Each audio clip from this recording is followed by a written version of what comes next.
교독합니다. 예수께서 배에 오르사 건너가 본 동네에 이르시니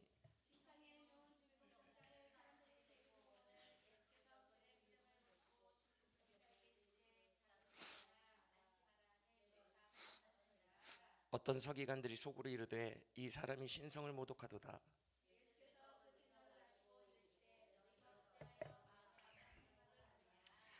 내 죄 사함을 받았느니라 하는 말과 일어나 걸어가라 하는 말 중에 어느 것이 쉽겠느냐.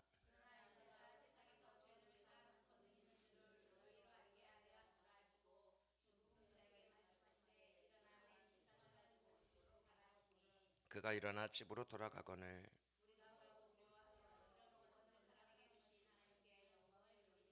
예수께서 그곳을 떠나 지나가시다가 마테라는 사람이 세관에 앉아 있는 것을 보시고 이르시되 나를 따르라 하시니 일어나 따르니라.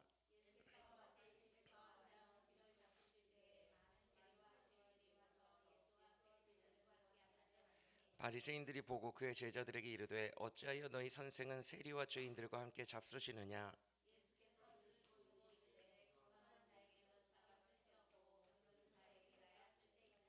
너희는 가서 내가 긍휼을 원하고 제사를 원하지 아니하노라 하신 뜻이 무엇인지 배우라. 나는 의인을 부르러 온 것이 아니요 죄인을 부르러 왔노라 하시니라.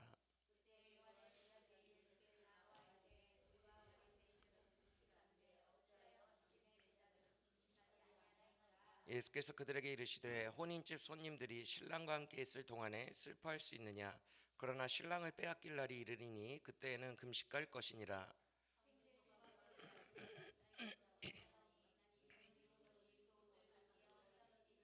함께 읽을게요. 새 포도주를 낡은 가죽 부대에 넣지 아니하나니 그렇게 하면 부대가 터져 포도주도 쏟아지고 부대도 버리게 됨이라.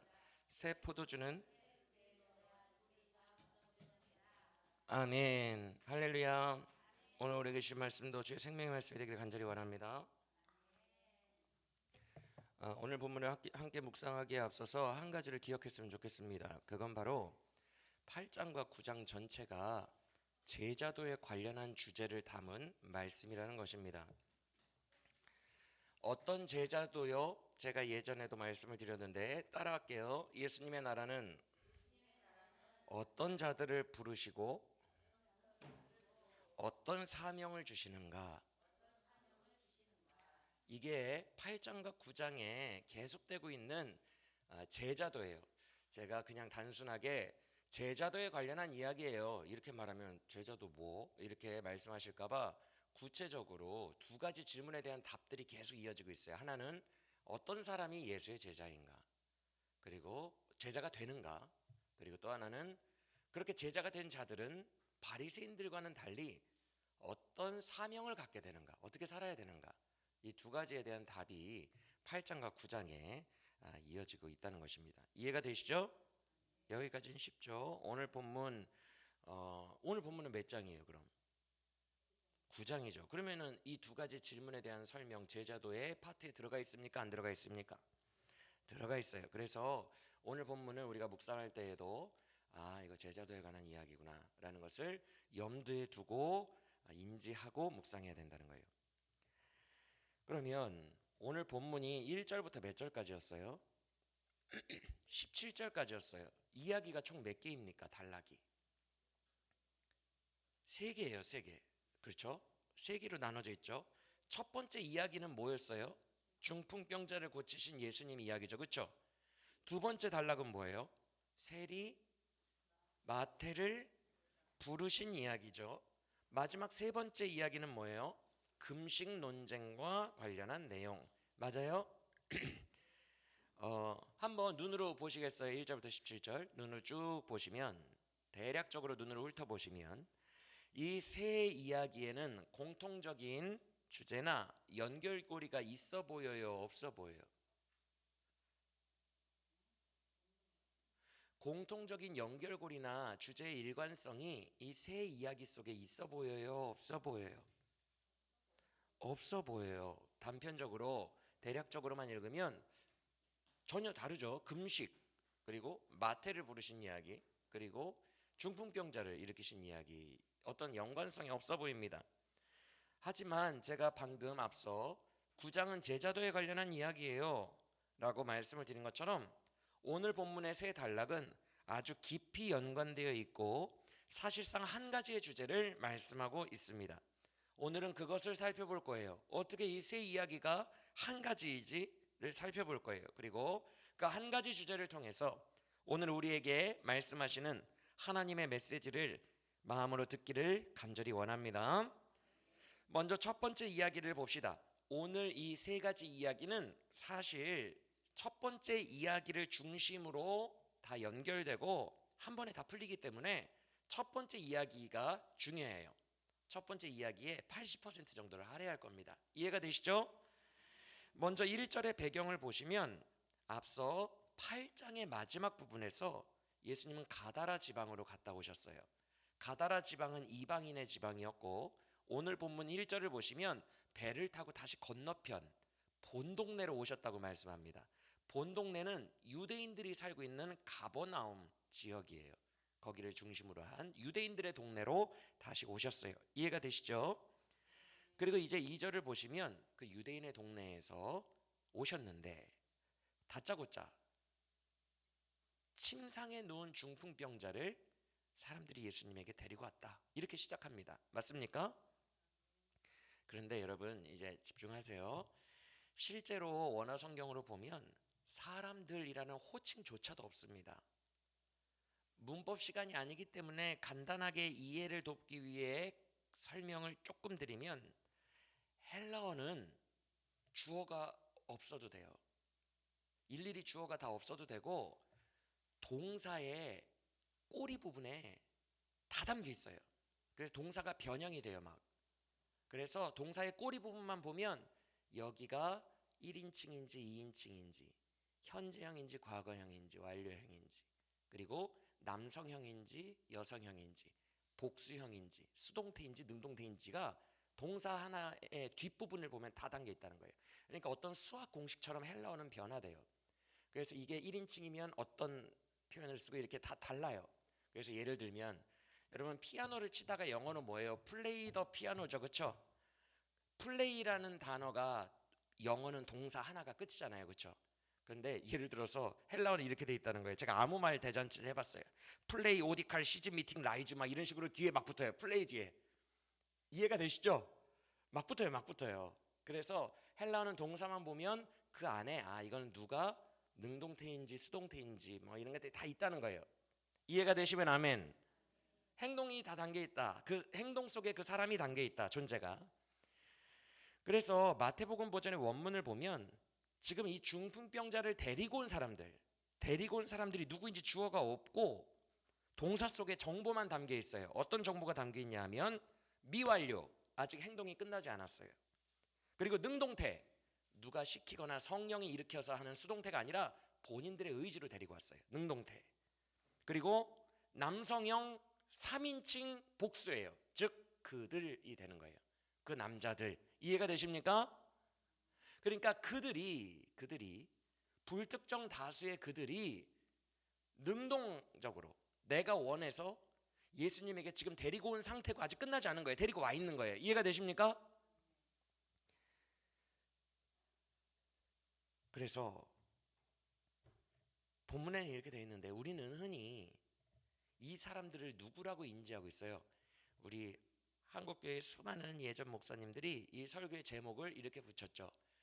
중풍병자를 지붕에서 내린 몇 명의? 4명의 친구들. 기억나십니까? 보통 그렇게 많이 연관을 지으세요. 의리. 와, 지붕에서 이렇게 달아내린 걸 봐. 그 열정. 내 친구를 살리겠다는 의리, 열정. 이 노력이 예수님을 감동시켰습니다, 여러분. 친구를 달아내리십시오. 지붕을 뚫어야 돼요. 사람이 너무 많아서 안 되면 친구가 뭡니까? 친구가 데리고 가가지고 지붕이라도 뚫어야 돼요. 그런 의리를 주님께서 기쁘게 보십니다. 이렇게 설교를 많이 했어요. 지금 목소리도 쉬어서 너무 비슷하다. 그렇죠? 잘 기억나시죠? 그래서 한국교회에 많은 성도님들이 친구라고 생각을 해요. 친구. 그리고 4명이라고 생각해요. 근데 여러분 잘 들으세요. 이 이야기는 마가복음 2장과 누가복음 5장에도 있어요. 비슷한 이야기가. 근데 그 어떤 복음서도 친구라는 단어가 없어요. 4명이라는 단어도 마가복음에만 있어요.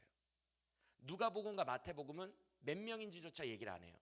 그리고 친구도 아니고 마태복음과 마가복음은 주어도 없어요. 그냥 똑같아요. 주어도 없어. 둘 다 주어도 없이 그냥 불특정 다수의 3인칭 그들 이렇게 돼 있어요. 누가복음만 사람 안트로포스의 복수형을 써서 사람들이라고 돼 있어요. 누가복음만 그나마 주어를 주는데 그것도 친구도 아니에요. 이해가 되시죠? 그리고 마가복음의 네 사람이라는 것도 와, 네 명의 친구가 엄청 의리 있네. 이게 아니라 마가복음을 잘 보시면 사람들이 중풍병자를 데리고 와요. 사람들이 다. 주어는 사람들이에요. 역시 불특정 다수예요. 그런데 뭐 사람들이 20명이 붙어 있을 수는 없잖아요. 침상이 쬐끄만데. 사람들이 중풍병자를 데리고 오매 그들 중 4명에게 매게하였다 이렇게 돼 있어요. 그러니까 4명이 독특하게 의리가 좋아서 맨 게 아니라 야, 중풍병자 데리고 가자. 마을 사람들이 다 주도자가 된 거예요.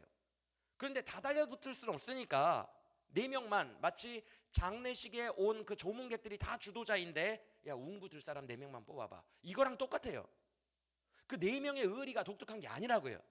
주모자는 그 마을 사람 전체예요. 불특정 다수. 이해가 되십니까? 그러니까 세 복음서에밖에 없거든요. 중풍병자 이거 치료한 게. 근데 친구라는 얘기도 없고 4명이 뭐 의리가 있었다 이런 얘기도 없다는 거예요.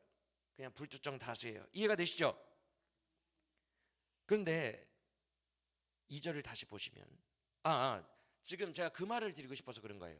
이 설명을 드린 이유가 특별한 사람들의 특별한 노력, 열정 이 얘기를 드리고 싶어서 그런 건데 누가복음과 마가복음 버전에서는 있는 이야기가 오늘 본문 마태복음에는 숨겨져 있어요. 생략돼 있어요.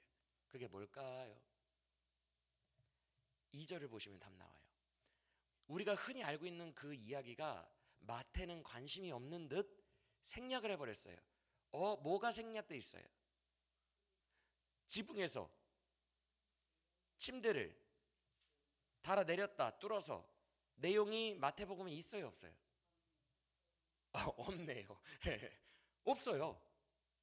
없어요. 우리가 흔히 알고 있는 그 내용이 없다고요. 그리고 누가복음과 마가복음은 지붕 둘 다 뚫거든요. 누가와 마가는 지붕을 뚫는데 지붕을 뚫은 이유를 설명하기 위해 그 자리에 사람들이 겁나게 많이 몰렸다라는 사전 설명이 있어요. 두 복음서는. 근데 마태복음은 사람이 많았다라는 얘기가 있어요 없어요? 없어요. 즉 마태복음은 특별한 친구들의 특별한 의리나 노력이 생략돼 있다고요. 그거에 관심이 있다 없다? 없다. 지붕까지 뚫을 정도의 간절함과 인간의 노력에 별 관심이 없다. 이해가 되십니까? 못 뚫고 온 게 아니에요. 지금 한가해 보여요. 되게 한가해 보이고요. 그 사람들이 되게 주인공을 높이고 싶은 생각도 없어. 주어도 없어. 그냥 불특정 다수의 그들이야. 그들이 그냥 데리고 온 거예요. 그렇죠? 그런데 2절을 보세요. 그렇게 별다른 상황 설명도 없이 그 사람들이 데리고 오자 주님이 2절에서 바로 선포를 하십니다. 맞아요? 맞으시면 아멘. 뭐 이야기가 마가복음이랑 누가복음은 막 기승전결이 막 전개가 돼요. 근데 그런 게 없어요. 그냥 데리고 오니까 그냥 바로 선포해요. 2절에서 다 끝나버려요. 이야기가. 이해가 되시죠? 그런데 가만히 보시면 분명히 지붕을 뚫고 하는 그런 열정이 없는데 그냥 데리고 온 것뿐인데 그들의 뭘 보셨대요? 와, 그러면 이제 이게 신기해지는 거예요. 그렇죠? 뭐 특별히 열정도 없는데 여러분 일단 중요한 게 2개가 있어요. 첫째는 실려온 병자의 믿음을 본 게 아니라 누구의 믿음을 보셨다고 되어 있어요? 복수형이에요. 복수형. 그들의 믿음을 보셨어요. 이게 첫 번째 이슈입니다. 아주 중요한 오늘 본문의 해석의 열쇠예요. 그러니까 죄인 병든 자 당사자가 아니라 데리고 온 자의 믿음을 보셨다는 거예요. 이해가 되시죠? 그리고 또 하나 중요한 것은 방금도 말씀드렸지만 별다른 특징적인 행동을 한 것도 없는데 주님은 그들 안에서 믿음을 보셨다 이렇게 말씀하시는 거예요. 이해가 되시죠? 여러분 여기서 보셨다라는 단어가 헬라어 에이도인데 이게 보다도 되는데 알다도 돼요. 알다. 그래서 여러분 사절을 보시면 4절을 보시면 반대편인 서기관들의 악한 생각도 주님이 다 아셨다라고 되어 있죠. 그렇죠? 아까 2절은 좋은 것을 보셨다. 4절은 나쁜 것을 아셨다 이렇게 돼 있죠. 근데 둘 다 A도예요. A도. 원어로는 같은 단어라고요. 그러니까 이 단어가 보다도 되고 알다도 돼요. 즉 예수님은 특징적으로 그들이 뭘 행동도 안 했는데 그들에게 믿음이 있다는 것을 아셨고, 서기관들에게는 믿음이 없다는 것을 아셨어요. 이해가 되십니까? 그러면 여기까지 말씀드렸으면 여러분들이 아마 힌트가 됐을 거예요. 2절에서 예수님이 그들의 믿음을 보셨다고 그랬는데 그들의 믿음은 뭐예요 그럼? 오늘 본문은 세 단락의 이야기가 한 주제라고 했어요 안 했어요? 한 주제라고 했죠. 세 단락 다 비교를 하거든요. 잘 보세요. 첫 번째 단락에서는 침상채로 데리고 온 그들의 믿음을 보셨고, 그들과 반대되는 서기관들의 믿음 없음을 아셨어요. 악한 생각을. 둘을 비교합니다. 두 번째 이야기에서는 11절이에요 11절 보세요. 바리새인들과 제자들을 비교합니다. 맞아요? 맞습니까? 그리고 세 번째 단락인 14절을 보세요. 세례 요한의 제자들 더하기 바리새인들과 제자들을 비교합니다. 맞습니까? 그래서 오늘 본문 세 단락은 같은 주제예요. 계속 비교를 하고 있어요.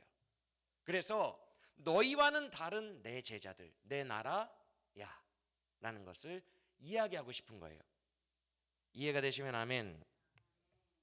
그럼 다시 돌아와서 대체 중풍병자를 데리고 온 자들이 지붕을 뚫거나 열심을 보이지도 않았는데 어떤 믿음이 있었다는 걸까? 따라합시다. 중풍병자를 예수님께 데려온 것 자체가 믿음입니다. 이게 믿음이에요. 왜? 당시에 인식이 중요해요. 제가 예전에도 설명을 드렸어요.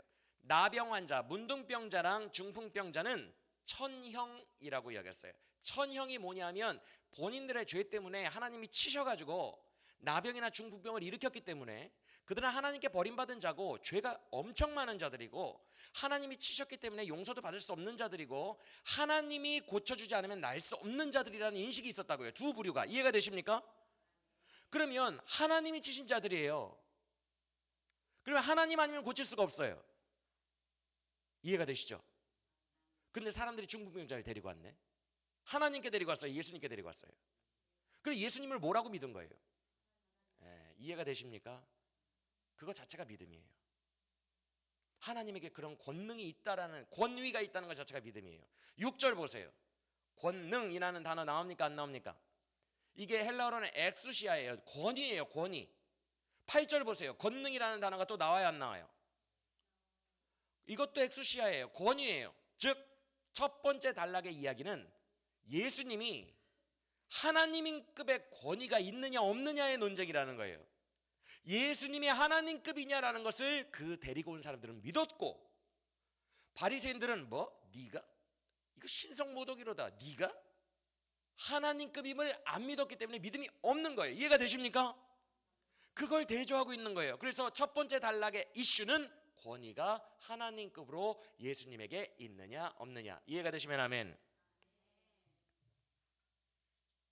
그래서 이 본문은요, 열정, 친구들의 의리 이런 거 전혀 이야기하고 있지 않아요. 사랑하는 여러분 선포합니다. 잘 들으세요. 믿음은 열정도 아니고 의리도 아니에요. 믿음은 열정도 아니고 의리도 아니에요. 믿음은 내가 어떻게 하려고 용을 쓰는 게 아니라 그분께 나를 더 힘을 풀고 내어 맡기는 걸 믿음이라고 해요. 예를 들어서 찬양인도를 할 때, 찬양인도 같은 걸 할 때 막 마귀가 너 방금 전에 가족이랑 싸우고 왔잖아 막 이러면서 마귀가 막 괴롭히면, 그때 용을 쓴다고 해서 기름 부으심이 해결되지 않아요. 열정과 노력이 아니라고요. 그래요, 나 죄인입니다.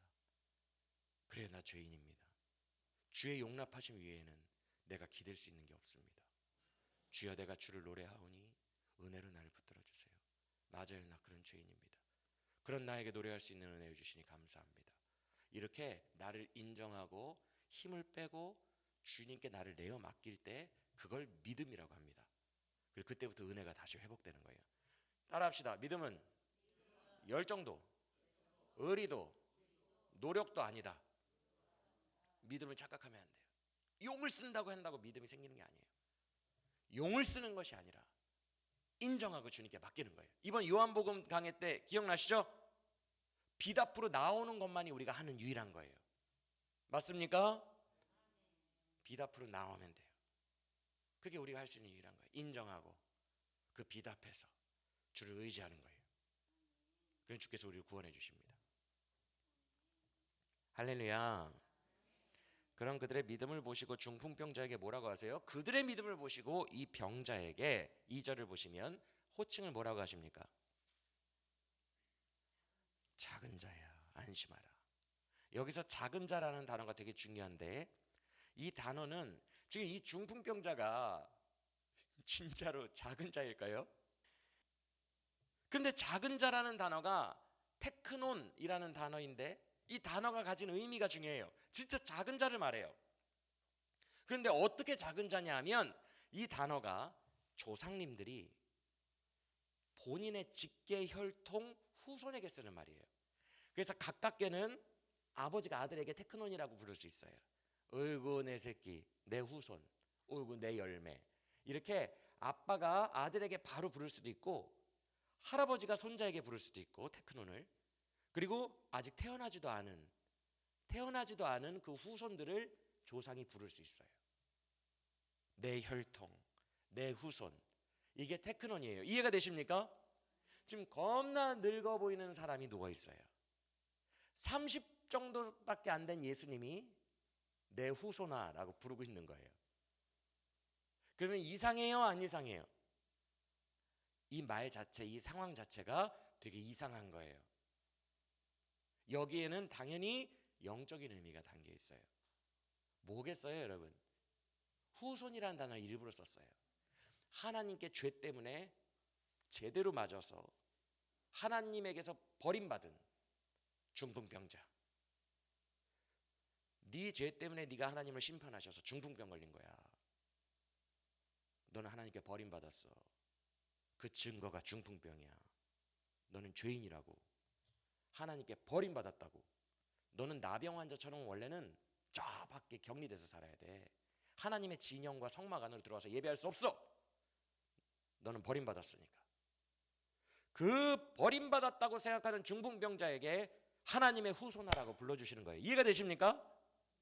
하나님의 후손아, 너는 버림받은 게 아니야. 너는 하나님의 자녀야 라는 것을 선포해 주시는 거예요. 할렐루야. 버림받은 죄인에게 자녀라는 선포를 해주신 후에 바로 2절 마지막에서 뭐라고 하십니까? 왜 자녀가 됐어요? 죄사함을 받았으니까. 예수님께 죄사함을 받았으니까 자녀가 되는 권세가 있는 것입니다. 할렐루야. 후손이라고 부르시는 거예요. 너는 하나님의 후손이야. 그랬더니 3절을 보세요. 그랬더니 그 자리에 있던 서기관들이 속으로 뭐라고 합니까? 요런 발언은 뭐다? 신성모독이다. 왜? 죄사함은 누구만의 영역이니까? 하나님만의 영역이니까. 아까 말씀드렸죠? 죄사함은 하나님만의 영역이에요. 근데 감히 인간이 30밖에 되지 않은 자가 목수의 아들이 멋대로 죄사함 받았다라고 선포해버리니까 신성모독이 되는 거예요. 여러분 잘 들으세요. 당시에 제사장들과 대제사장들도 멋대로 죄사함을 선포할 수가 없었어요. 그들이 선포할 수 있는 것은 근거가 있어요. 장치가 통과됐을 때만. 그 장치가 뭐냐면 짐승을 가져와서 제사를 드렸을 경우에만 구약의 하나님의 언약에 근거하여 니들 이제 죄사함 받았다. 제사장이 선포해 줍니다. 그러니까 제사장의 독단적인 말발로 선포가 불가능하고 그들이 하나님의 장치를 통과해야 돼요. 제사라는 장치를 통과하면 하나님이 그렇게 정하신 구약의 법이니까 너희들 죄사함 받았어 라고 선포해 줄 수 있어요. 세례 요한도 마찬가지예요. 물 세례를 줄 때 물의 정결 예식이라는 그 예식, 하나님의 장치를 통과해야만 죄사함을 받았노라라고 얘기할 수 있어요. 그런데 이 물 세례라는 장치가 과연 하나님이 정한 거냐라고 제사장들과 레위인들이 따지러 오잖아요. 그래서 어딜 네 물 세례가, 우리의 구약의 제사는 구약 성경에 명시되어 있지만 세례 요한 네가 주는 물 세례는 어디로부터 온 것이냐? 네가 그리스도냐? 너 무슨 권위로 그 물세례를 주느냐라고 따지러 오는 장면 우리 봤어요, 안 봤어요? 왜 따지러 오죠? 장치 자체에 권위가 부여된 증거가 없기 때문에 제사장들과 성전 종사자들이 따지러 온 거예요. 이해가 되십니까? 자, 그럼 제가 말씀드리고 싶은 것은 세례 요한이든 제사장이든 장치가 없이 본인 말로 선포를 감히 할 수가 없는 내용이 죄사함의 내용이라고요. 그런데 예수님은 장치를 거치지 않고 선포해버렸어요. 그러니까 난리가 나는 겁니다. 이건 신성모독이다. 이건 뭐 논쟁할 거리도 없다. 세례 요한은 너의 장치에 권위가 있느냐라고 논쟁이라도 하지. 예수라는 이 사람은 자기가 그냥 선포해버렸네. 이거는 논쟁거리도 없어. 신성모독이야. 이렇게 생각을 한 거예요. 여기까지 이해가 되시면 아멘.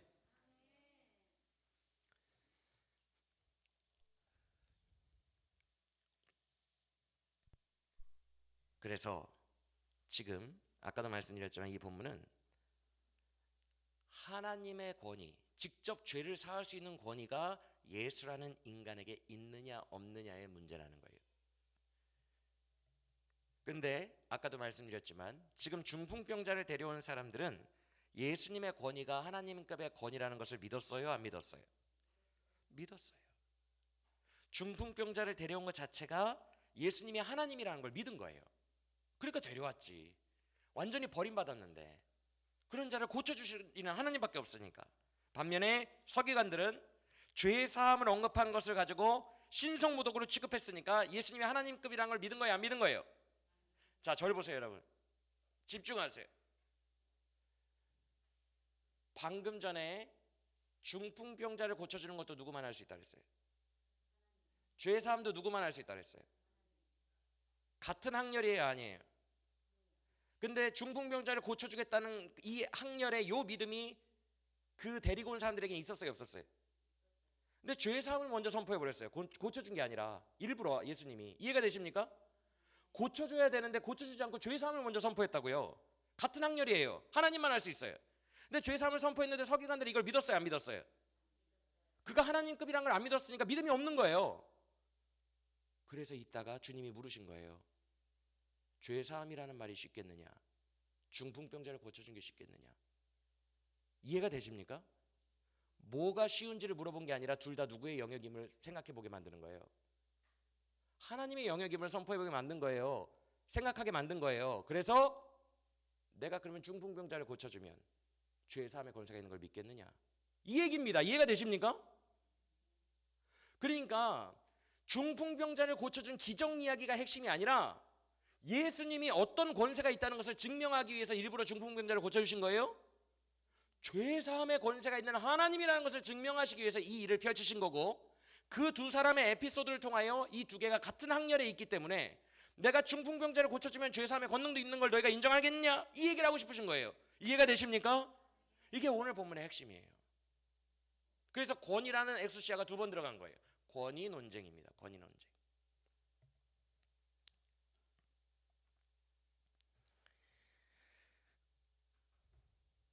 오 절 한번 읽어보겠습니다. 방금 제가 다 설명해 드렸지만 시작.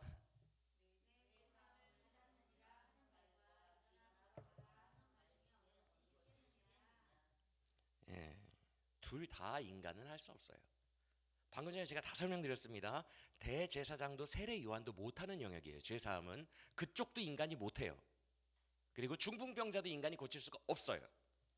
둘 다 사람의 힘으로는 못하는데 주님은 하실 수 있으니 주님이 하나님이라는 거예요. 할렐루야. 그래서 6절에서 주님이 이렇게 말씀하신 거예요. 내가 중풍병자를 고치면 너희로 하여금 인자가 죄 사하는 은혜가 있다는 것, 능력이 있다는 것을 알게 하려 함이라. 이해가 되십니까? 같은 학렬을 꼭 기억하세요. 요거를 하면 내가 요걸 할 수 있다는 뜻이다. 너희에게 일부러 그걸 보여주기 위해서다라고 6절에서 말씀하신 거예요.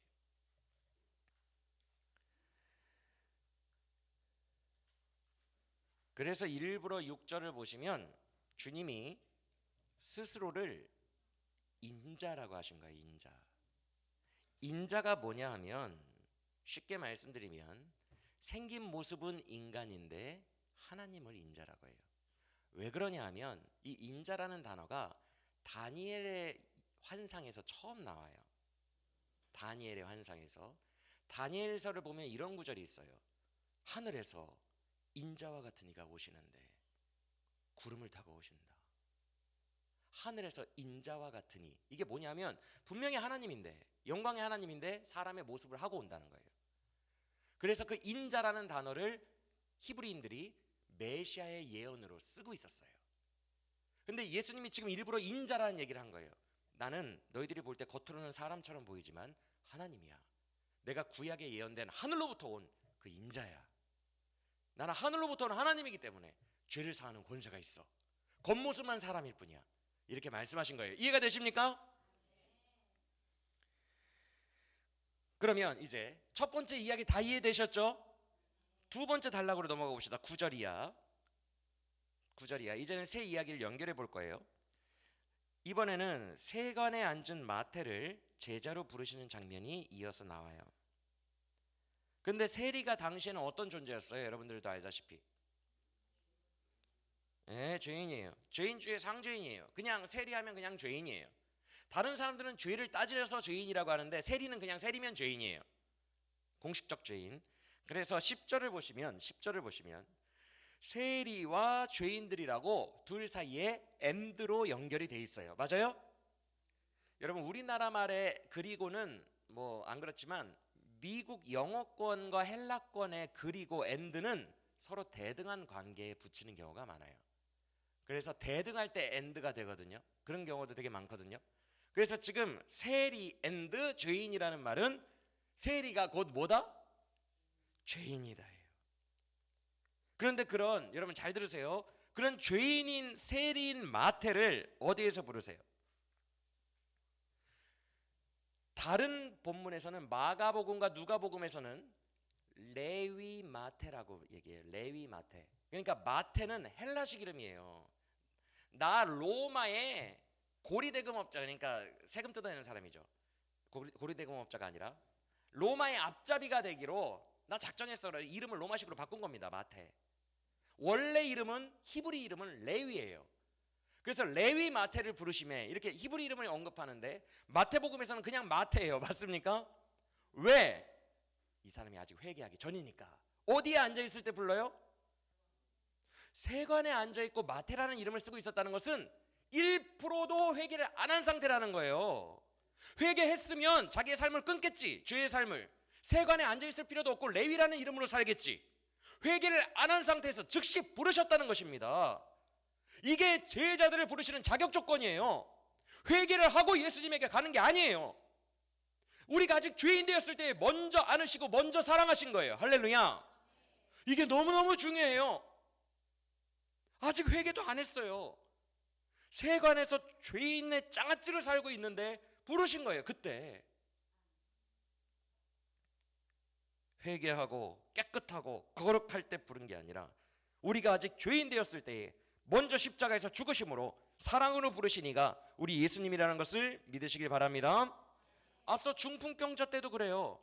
죄에 찌들고 무기력하고 심판 앞에 놓인 그 상태 그대로 중풍병자를 고치셨듯이 지금 마태도 죄에 찌들어 있는 그 상태 그대로 회개 1도 안 했을 때 그대로 부르신 다음에 10절 보세요. 9절에서 부르시고 10절에서 바로 뭘 여세요? 파티. 맞아요? 아니 뭐 회개했나요 지금 이 사람? 아니 회개했어요 안 했어요? 부르신 다음에 바로 파티야. 이거 뭐야 이게? 이게 우리의 예배예요. 거룩해져서 예배하는 게 아니라 예배는 죄인과 세리들이 노는 잔치입니다. 이해가 되세요? 이게 예배라고요. 예수님이 그의 집에 거하시며 부르신 직후에 그 죄인의 마음속에 예수님이 들어가 계세요. 그래서 함께 먹고 마시며 내가 너희 안에 거하리라 말씀하십니다. 죄인의 동료가 되시고 죄인에게 임하세요. 그게 복음이에요. 그래서 예배는 죄인들이 뛰노는 모임이에요. 죄인들이 노는 거예요. 그래서 15절을 보세요. 신랑이 있을 동안에는 그들이 기뻐하는 게 마땅하다. 맞아요, 틀려요? 신랑과 함께 있는 우리 죄인들은 신랑이 우리를 구원하셨으니 그와 함께 있는 예배 때 기뻐 뛰노는 것입니다. 은혜 안에서 뛰는 거예요. 죄인인 상태 그대로 회개 하나도 안 했는데 아직 내 삶은 그대로인데 나를 예배로 부르신 거예요. 그래서 그때 우리와 함께 하십니다. 그 은혜 안에서 그냥 죄인들이라고 세린들이라고 밖에서는 손가락질해도 우리들은 눈물의 예배를 드리는 거예요. 그게 우리의 예배인 줄 믿으시길 바랍니다.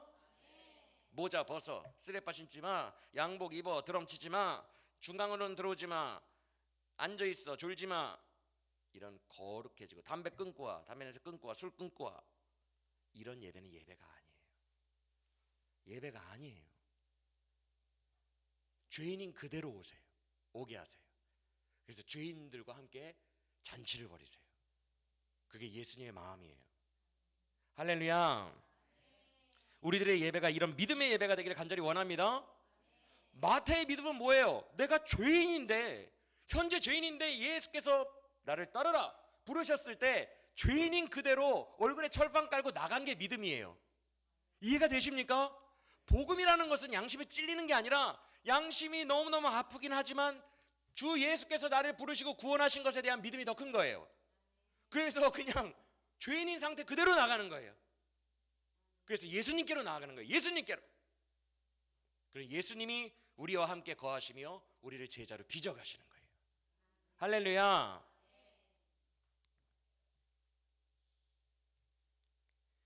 그래서 그냥 죄인인 상태에서 부르신 예수님을 믿고 예수님께 반응해서 나가잖아요. 그럼 그의 후손이 되고 그의 자녀가 되고 그의 제자가 되는 거예요. 그게 중풍병자와 마태의 이야기예요. 그랬더니 두 번째 이야기도 보세요. 죄인들과 그렇게 노는 예배를 드리세요. 잔치하는 예배. 그랬더니 11절을 보면 또 믿지 않는 부류가 딴지를 걸어요. 맞아요? 하나님 나라의 제자가 아닌 사람들이 딴지를 거는데 뭐라고 하냐면 11절에서 죄책감을 심어줍니다. 여러분 잘 보세요. 11절에서 뭐라고 합니까? 제자들을 불러다가 예수님을 부른 게 아니에요. 그 같이 놀고 있는 제자들을 불러다가 야, 왜 니네 예수는 죄인들이랑 저렇게 논대냐? 이렇게 어떤 타부되는 얘기, 타부시되는 이야기, 어떤 죄책감, 이거 안 되는 건데, 이런 양심에 걸리는 어떤 그런 부분들을 외부인들이 찌릅니다.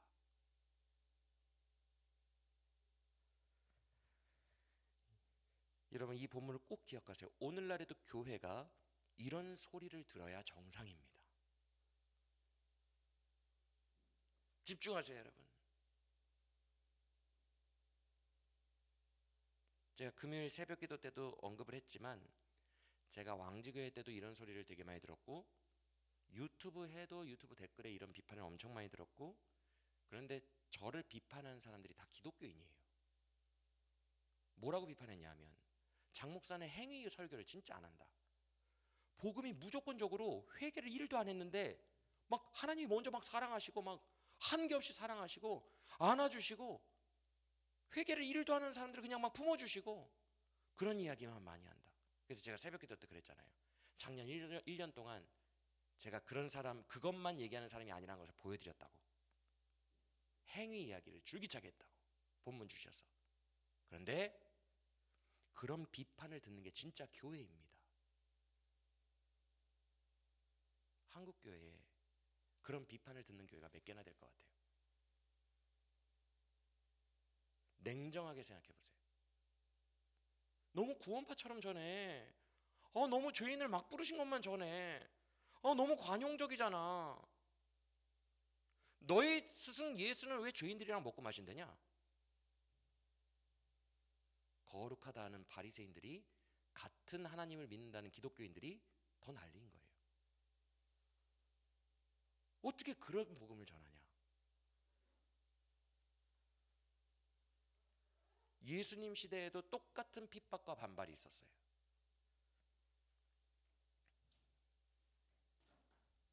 여러분, 적어도 제가 이런 핍박이 사그라드는 인생을 산다면 저는 복음을 버린 거예요.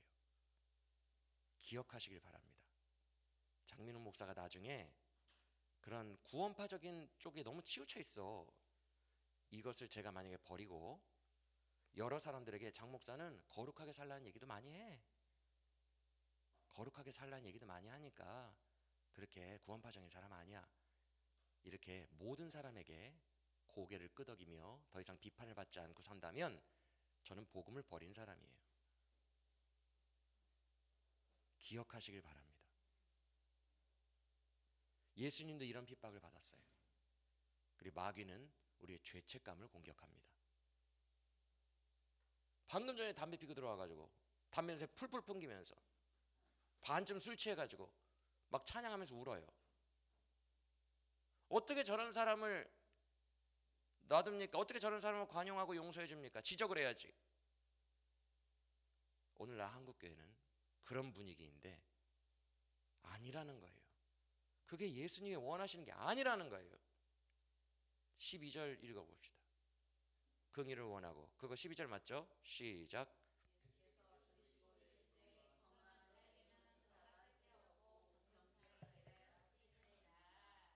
그게 12절이에요. 긍휼을 원하고, 그거는 몇 절이에요? 13절 읽어보겠습니다. 시작.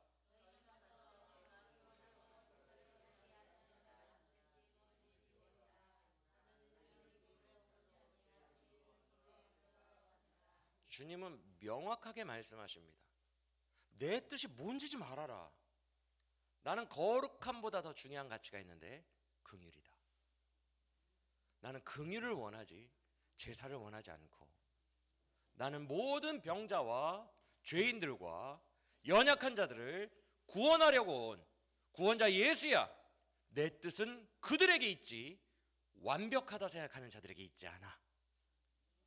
그래서 나는 죄인들의 친구야. 나는 스스로의 힘으로 그 어떤 것도 할 수 없는 병자들의 친구야. 나는 그들의 구원자야. 그들이 나의 제자가 될 거야. 믿으시길 바랍니다. 그래서 우리 교회는 죄의 짱아찌들이 오자마자 그냥 예배 안에서 뛰노는 교회가 되기를 원합니다. 그저 믿음만으로 복음 안에서 예수님을 기뻐하며 뛰노는 죄인들과 세리의 마태의 저녁 식사가 되기를 예수 그리스도 이름으로 간절히 축원합니다. 이게 주님이 기뻐하시는 진짜 교회예요.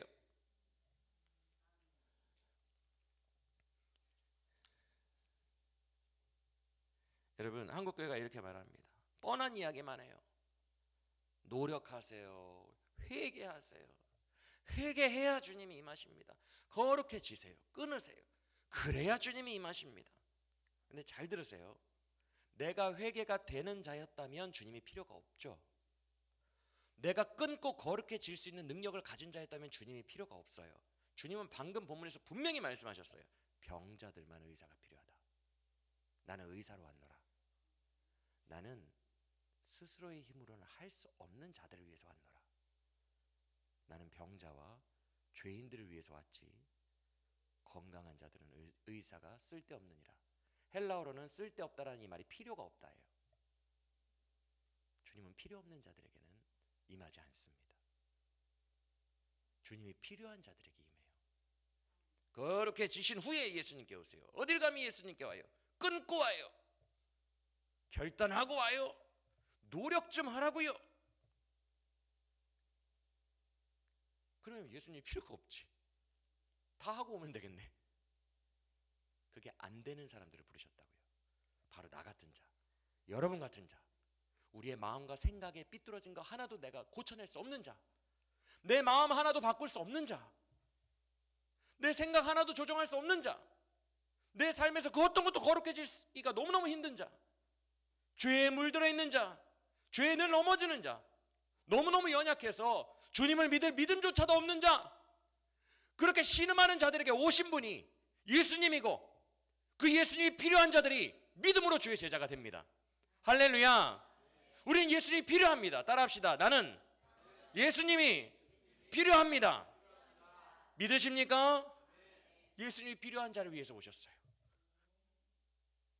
죄인들과 병자들을 위해서 오셨다고요. 여러분이 예수님이 필요하면 그것으로 조건은 된 거예요. 그래서 기도하는 것 자체가 믿음이라고 말씀을 드린 거예요. 기도는 주님을 의지하는 거잖아요. 주님, 나는 주님이 너무 필요해요 지금. 그거 자체가 믿음인 거예요. 여러분, 믿음의 기도로 올 한해 세워나가는 우리 모두가 되길 원합니다.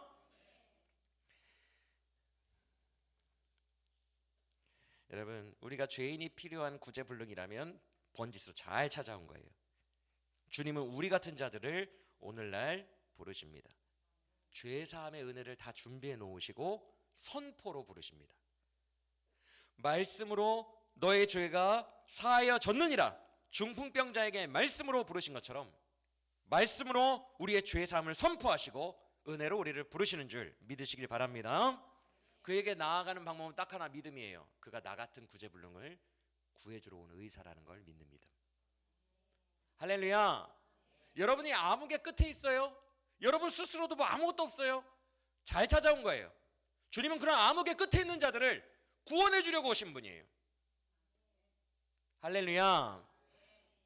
여러분에게서 진짜 아무 능력이 없고 아무것도 할 수 없는 무력함에 빠져 있을 때, 그때 주님께 기도하시길 바랍니다.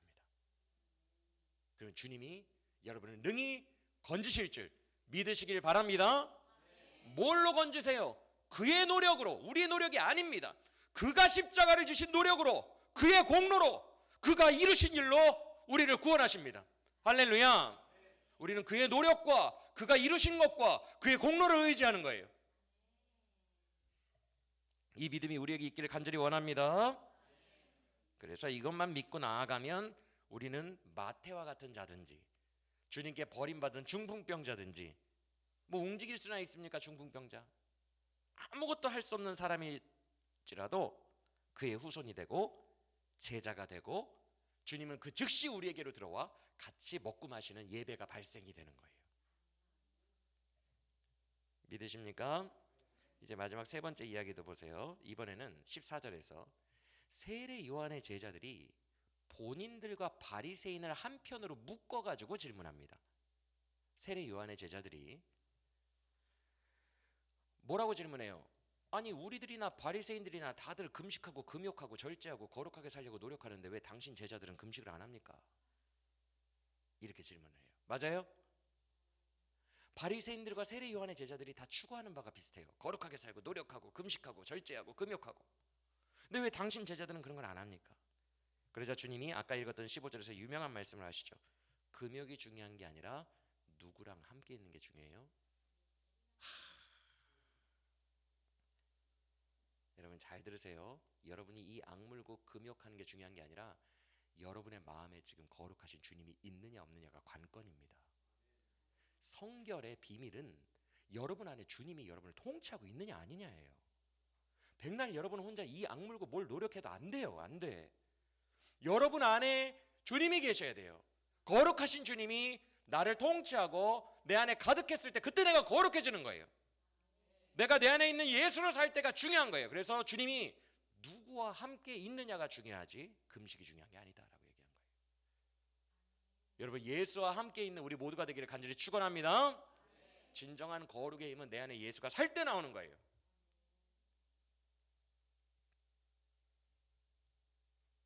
그래서 주님이 15절에서 강조하십니다.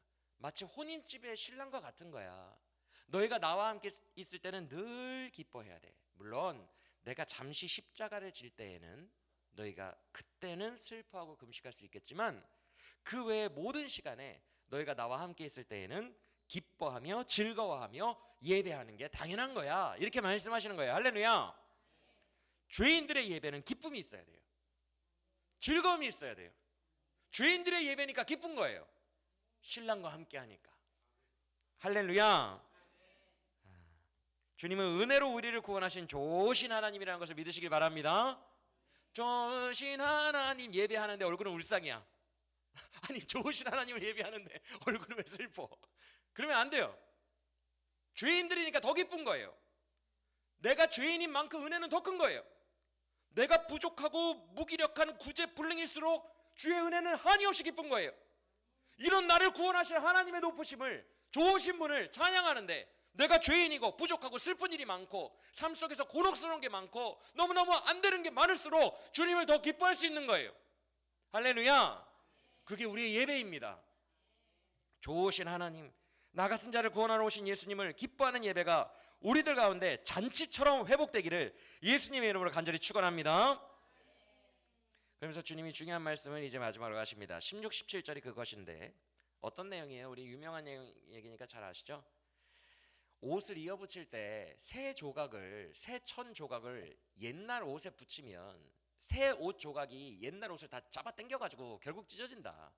그래서 옛날 옷을 기울 때에는 새 천으로 기우는 게 아니라 동일한 옛날 천으로 기울어야 서로 안 당긴다, 이 얘기고, 새 포도주는 아주 지금 산성이 아주 강하기 때문에 이제 산화되는 과정이 남았잖아요. 새 포도주는 그 산화되는 과정 속에서 그 가죽 부대, 포도주 낳는 가죽 부대를 다 삭힐 수 있기 때문에 새 포도주는 새 거에 담아야 가죽이 버텨주지, 옛날에 낡아버린 포도 가죽 부대에 담으면 그게 다 삭아가지고 뻥 터져버린다. 그러니까 새 거는 새 거에 해야 된다, 이 이야기를 하셨어요. 맞아요? 누구에게? 금식 요구하는 세례 요한의 제자들에게. 내 나라의 제자들의 방식은 옛날 너희들이 생각하는 경건주의의 방식과는 다르다라는 거예요. 나의 복음을 힘입어 나와 함께 할 때 그들에게 거룩이 나오는 방식이지, 내가 그들의 안에서 살아갈 때 그들이 나로 말미암아 살 때 거룩이 나오는 방식이지, 옛날 너희들의 사고방식으로는 새 나라를 담을 수가 없다라는 거예요. 이해가 되시면 아멘. 오히려 방해만 돼요. 아니 저 사람 술 먹고 들어왔는데 술 냄새가 나는데 어떻게 예배를 드려? 방해가 돼요. 방해가. 술 냄새가. 본인 예배나 집중해야지. 술 냄새나. 이러고 있고. 방해돼요. 방해. 바리새인들의 방해예요. 방해. 주님이 원하시는 건 그런 게 아니에요. 모두가 들어와서 은혜 안에서 예배하는 것, 그것이 새로운 하나님의 나라를 담는 제자 공동체의 부대임을 믿으시길 바랍니다. 새 부대가 되게 하여 주사 주님의 빛 비추게 하소서. 새 부대들만 이 빛을 비출 수 있어요. 복음의 빛을. 할렐루야. 주님은 새로운 나라를 새롭게 창조하셨어요. 그리고 그 나라에 들어가는 백성들은 본인의 어떠함과 상관없이 오직 은혜의 죄사함으로만 들어간다는 것을 기억하시길 바랍니다. 그가 하나님이신 것과 그가 나의 죄를 모두 사하실 권위를 가지신 분이라는 것을 믿는 자들만 들어갈 수 있는 거예요. 우리가 이 믿음 때문에 그의 자녀와 제자가 되었음을 다시 한번 확신하시기를 예수님의 이름으로 간절히 축원합니다. 말씀을 마칠게요. 이제 아까 살펴보다 말았던 첫 번째 이야기로 다시 돌아가서 두 가지의 중요한 단어들을 살펴보고 마치겠습니다. 먼저 2절에 있는 작은 자야 안심하라, 이 표현 보이시면 아멘. 작은 자야 안심하라. 여기서 안심하라라는 단어가 너무 중요해요.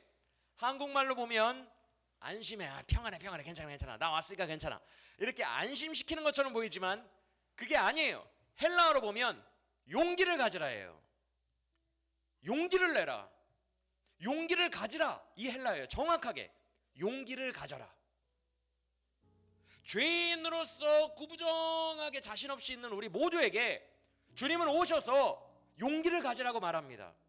우리에게 용기를 주는 게 뭐예요? 죄 사함을 받았느니라. 할렐루야.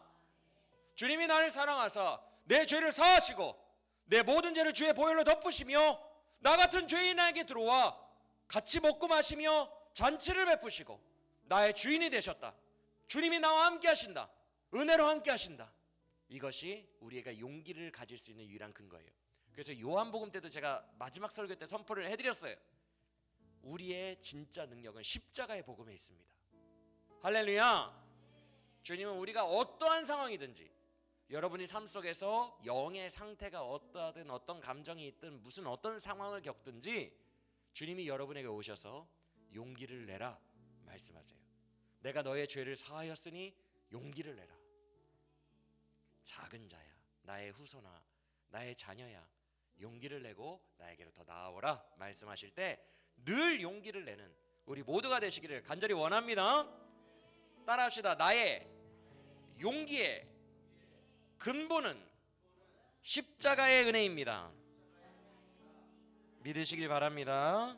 이게 우리 용기의 근원이에요. 어느 곳에 가든지 요동하지 않음을 그의 팔을 의지함이, 그가 먼저 내미신 팔, 그 복음의 팔을 의지하는 거예요.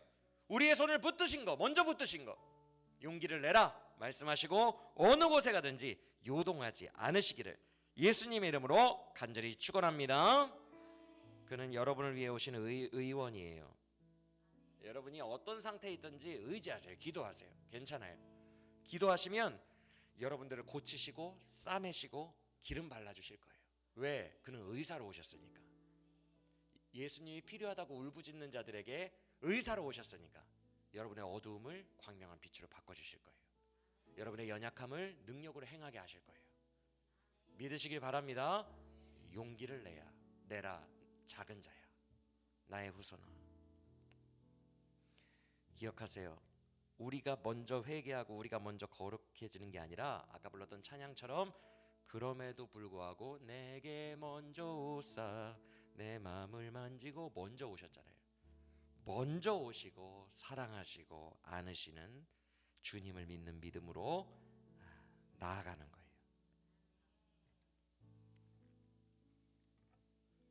여러분 선포합니다. 그가 우리를 일으키시면 과거의 바리새인들이나 세례 요한의 제자들이나 그들이 살아가던 방식, 헌 조각과 같이 사는 게 아니에요. 새 나라를 품고 우리를 일으키셔서 군대로 만드실 거예요. 아까 불렀던 찬양처럼 성령의 새 바람이 불어와서 그의 영의 생기로 우리를 살리실 거예요. 그와 우리가 오늘 함께 한다면 우리는 능히 그의 성령의 능력으로 군대로 살아갈 수 있어요. 할렐루야. 우리가 이제 결단으로 부를 곡이 그거잖아요. 예수님 품 안에서 채우고도 남아요. 이 세상 그 무엇도 채우고도 남아요.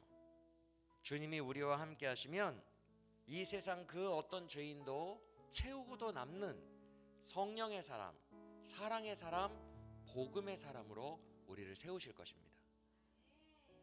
우리가 사역을 하려면 주님의 복음으로 내가 먼저 용서받고 내가 먼저 채워져야 돼요.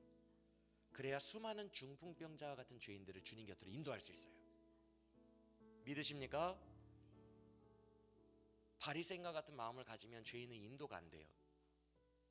우리가 먼저 용서받은 병자의 마음이 있어야만 그들을 또 복음으로 계속 인도할 수 있어요.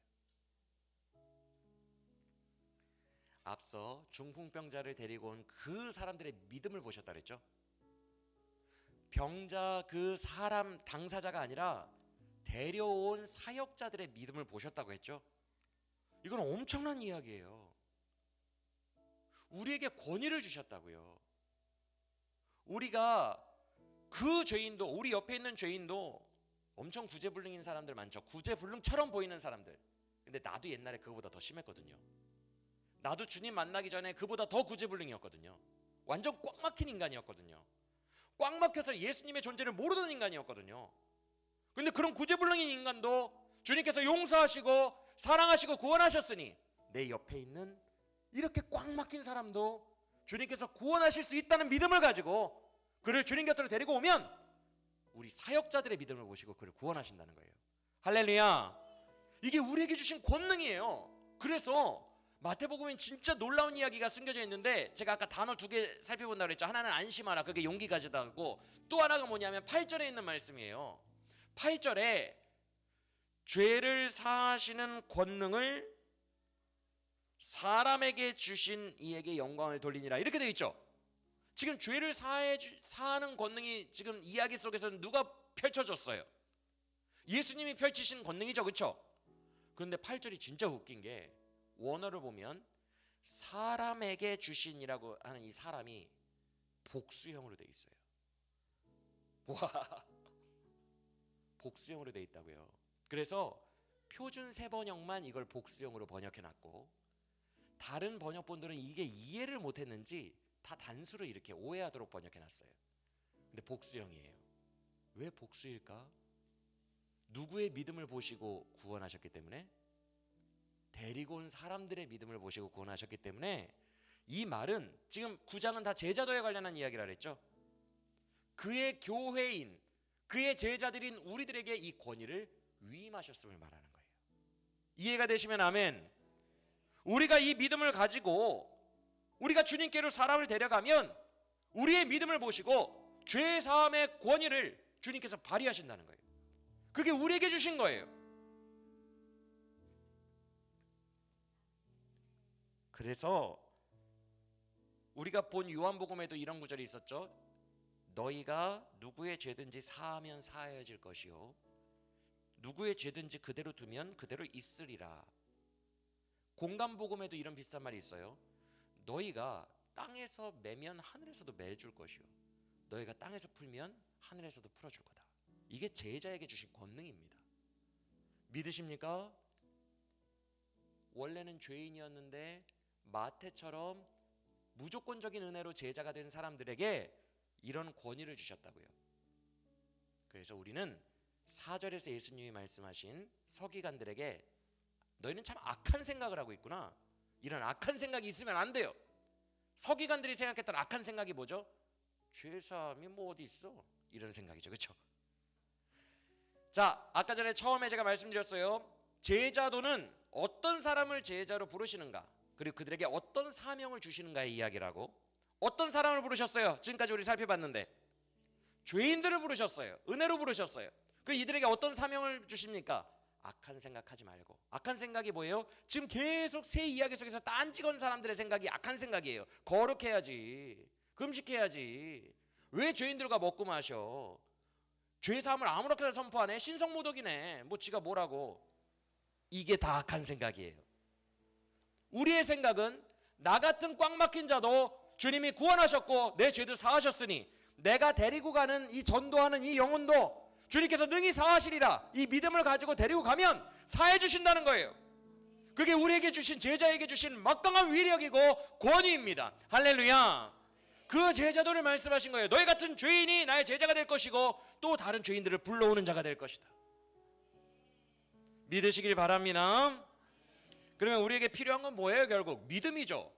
처음 믿을 때도 믿음이고 그 다음에 데려갈 때도 믿음이에요. 여러분 주변에 꽉 막힌 사람들 능히 죄사함을 받을 거라는 믿음이 필요해요. 우리가 능히 죄사함을 받을 거다.